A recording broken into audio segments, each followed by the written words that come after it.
Billionaire Bill Gates' recent admission in a podcast hasn't gone down well with Indians. The tech mogul called India a kind of laboratory to try things as he talked about health and nutrition on the podcast. Here's what he said. India is an example of a country where there's plenty of things that are difficult there. The health, nutrition, education is improving and they are stable enough and generating their own government revenue. It's kind of a laboratory to try things that then, when you prove them out in India, you can take to other places, unquote. Now, his remark has left many fuming, with people calling him out for his comment. People took to social media to slam Bill Gates for referring to Indians as guinea pigs. Some even went to the extent of asking him to stay out of India. Now, this backlash also revived the 2009 controversy, which involved an NGO funded by the Gates Foundation. The clinical trials of the human papilloma virus, or the HPV virus vaccine by NGO PATH on thousands of tribal girls in India had led to 7 deaths. That time, the cause of the deaths was attributed to unknown reasons. Months later, investigations revealed that there was misrepresentation of facts, lack of informed consent, and exploitation. Earlier in 2021, remember, Gates received flack for his reluctance in sharing COVID-19 vaccine technologies with developing countries like India. Let's try and get a wider perspective on this entire controversy. On the broadcast, I'm joined by Neeraj Sharma. He's an international business advisor. I'm also joined by Dr. Sanjeev Bagai, chairperson, Nephron. Good evening and namaskar to both of you. Neeraj Sharma, let me start with you. What do you make, first of all, of this statement by a billionaire like Bill Gates, which comes across as, what people have been saying, that India and Indians have been treated like guinea pigs by white billionaires? There is freedom of speech, already. Everyone has their opinion. Mr. Bill Gates has been a regular traveler to India. He's been a regular businessman and a philanthropist for India. Few opinions over the social media don't form the opinion of a nation. This is my point of view. And if he said something, Mr. Bill Gates Foundation is doing a lot of philanthropical work in India, and I feel that he understands India. Maybe he has been misread. Um, Anybody can use any word, and I don't think we should read much into what he's saying. But at the same time, I also want to bring into effect that most large companies in the world have their presence in India, which shows that India is not an experimental market. India is a consumable or a consumption economy. So, in my opinion, I think there is overreaction. Everybody has freedom of speech to do that. Neeraj Sharma ji, when you're at a position where Bill Gates is, where you have people looking up to you, where you're a billionaire and a celebrated one at that, and a celebrated philanthropist, can you get away with making such statements and saying that, perhaps this is too much of overreading into a statement? You should have found better words to explain your point then. If you go back and see what Mr. Bill Gates spoke, I am not his spokesperson. I am talking for myself. But if you go back and see what Mr. Bill Gates spoke, he said that India is an experimental market. Companies would like to come here, like to test market it, and then the results that India gives, if you see worldwide in the medical industry, it is said that doctors should come to India and practice because there's a lot of experience that these doctors can get with the wide varying cases that India has. Similarly, probably that's what Mr. Bill Gates would have meant, that India is a market to explore. India is a market where you get all kinds of results, you get multilateral results, and utilize that as a company to go out to different countries and showcase your products. As an international business advisor, I would look at it probably positively to a large extent. And like I said, on social media, 50 wrongs don't make a right. If a few people have felt otherwise, it is their prerogative to feel that. Okay.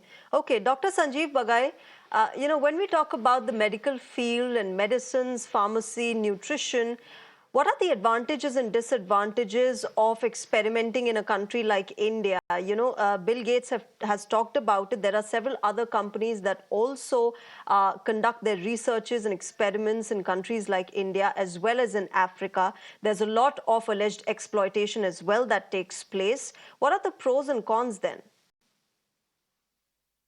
I think if you're in a position of power, they are supposed to carry even more responsibility. So I think Mr. Bill Gates' statements or implied suggestions are highly misplaced and irresponsible, if I may add, and totally unwarranted. We must understand that there is a trajectory of a nation. If you look at India's progress overall in the last 7 decades, from a literacy rate of 12% reaching 75%, a life expectancy of only 30 years at the time of independence reaching 71 years. And you look at India as a technology giant, a medical giant, we are going from fifth to the fourth largest economy. We are the vaccine manufacturing industry of the world. 60% of the vaccines of India come from of the world come from India. We are the pharmacy capital of the world. Almost three-fourths of the drugs which are manufactured, sold worldwide and used worldwide are manufactured in India. With regards the medical orientation in terms of clinical trials, the protocols, the SOPs, the stringent regulation is immaculate. The amount of effort which is put in to manufacture these drugs is par excellence. Our clinical results in the clinical fields are better than anyone else and second to none. Don't forget that during COVID, India was the first country worldwide to decode the genome. We were one amongst the only 5 countries to have an indigenous manufacturing of the vaccine, irrespective of Yeah. Bill Gates sharing his technology or not. And in spite of all the deficiencies and the restrictions and the framework which each country had individually and separately, India had the lowest mortality rate amongst all the Western countries during COVID. We had the largest, fastest, and the safest Yeah. vaccine of more than 220 crores in the shortest period of time. So I think the drug manufacturing, the protocols is immaculate in India. I don't think it's an experimental nation. I don't think we are guinea pigs. I think those statements are even if it's implied, are uncalled for. And I think India is not an emerging market. India has already arrived on the world stage. And sooner all the countries in the Western world realize this, better for them. Okay. Neeraj Sharma, taking from what Dr. Bagai has said, you deal with multiple brands, and can I then have an understanding from you? This seems like a rather biased perspective coming in from a, white man's perspective, you can say, or a colonial perspective that many have called out Bill Gates for. Does that still sustain itself? This sort of mindset, is it still there when, trade is being carried out, when researches are being carried out, when billionaires like Bill Gates come to countries like India? That sort of perspective, is it still there? You know, a lot of heads of states have recognized and acknowledged the pace at which India is growing and is going to become the third largest economy by 2030 under the leadership of Prime Minister Narendra Modi ji. And if you've seen that the Prime Minister has been awarded the highest civilian awards from almost 15 to 16 countries across the world, that itself speaks volumes of the development and the growth path at which India is walking on or galloping. We don't need endorsements from anybody. We know what we are doing. The leader is doing the right things. The leader and the other leaders of the industry, the political leaders and the leaders of the industry are making the right moves. Mr. Bill Gates, like I said in the beginning, has been very actively supporting various causes in India through the foundation that he runs. And I am very sure that he understands the Indian market very well. However, in what context this is said, I am not really privy to that. But then I am of the opinion that India is definitely a growing market. India is So if you see, even the largest markets in the world or largest countries in the world have issues. Just because you are a number one economy or number two economy or Sure. number three economy at the moment doesn't mean that you don't face challenges. Every country faces challenges, and we work towards overcoming those challenges. And I think India is doing very well in Hmm. overcoming the challenges. The doctor said that we are the vaccine capital of the world. We are number one in milk production in the world. We are number one in in millet production. We are among the few countries in the world which has space Yeah. programs. So I think we are doing well. We are doing absolutely well. Dr. Bagai, there has been a previous case where the Bill Gates Foundation funded a certain NGO which was involved in vaccine trials on tribal girls in India. Unfortunately, many of them were, fell ill after that. 7 died as well. And there were, the cause was misrepresentation of facts. Many of them, many of their parents who gave the final consent didn't even know the language.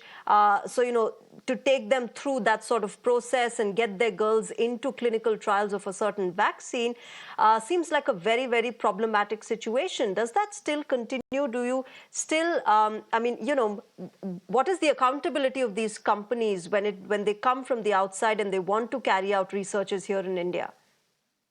I think all the companies which are doing clinical or paraclinical or lab research in India have to meet the Indian guidelines and standards. And let me put it very bluntly that the Indian protocol standards, regulations, and requirements is par excellence. It's second to none.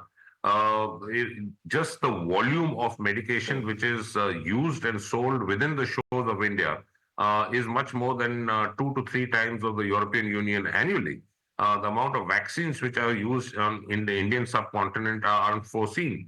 The typical example is COVID. We had the least side effects, we had the least mortality, we had the least complications, and that is primarily because of the indigenous vaccine which was made in India.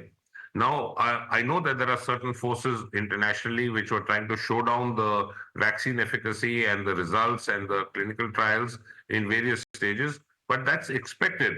India is no longer just an emerging power. India has already emerged as a power. And to put it in a more realistic manner, the world needs India. The India doesn't need the world Hmm. now. So it's a titanic shift as far as I'm concerned in the Sure. last few decades.